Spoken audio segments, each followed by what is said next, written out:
A day in my life, tara samahan niyo na naman ako sa magulo kong paliwanag na sobrang bitter.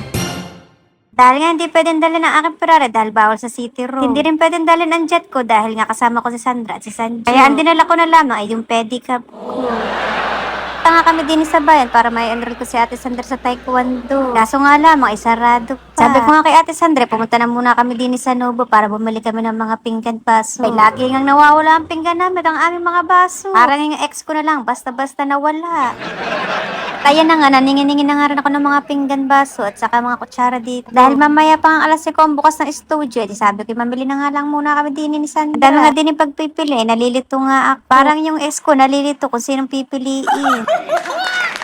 Parang hindi na rin sayang ang pagpunta ko dito at madalang-dalang nga lang ako pumunta dito. Pero syempre hindi mawawala dyan ang craving ko mamaya hanggang dulo. Nakakatuwa nga at dahil kasama ko ang dalawa kong anak syempre. Para may banding na rin kaming mag-iina dito. Naari nga yung mag-ate, hindi malaman kung anong bibilihin. Pinapipili nga ni Sandra ng stop toys, kaya ayaw naman ni Sanjo. Maganda rin minsan yung may banding. Aliniwanan ko nga muna yung dalawa dahil nga ako maghuhulog ng pera. Aro, Diyos ko, sana all may pera. Ayun nga, bawal nga daw mag-beach. Tapos ko nga, bumalik na din ako din sa mataas na building. Abaw, parang yung ex ko lang, ang taas ang tingin ko sa kanya dati.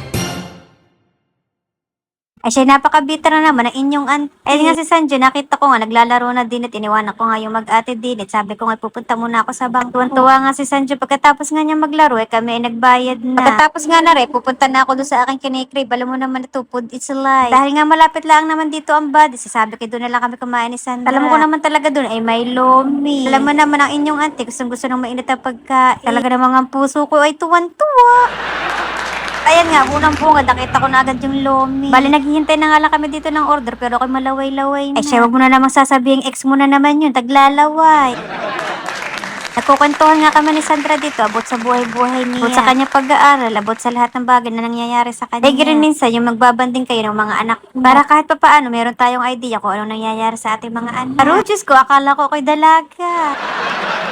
Ay, nagpipiling dalaga lang pala ako. Bala rin nga yung in-order namin. Kita mo naman first bite. Nasabi ko naman sa inyo talaga na pag mainit ang kinakain ko, talaga ako'y tuwan-tuwa. Sobrang tuwan-tuwa nga ako din sa kinain ko dahil nga rin mga gusto kong pagkain talaga. Oh, Diyos ko po, lagi na lang nakain ng ante ninyo. Wala tayong magagawa mga ante at kaligayahan ko talaga ang kumain. Tamo naman si Sanjo, yanun taka. Hanggang dito na lang mga ante. Salamat!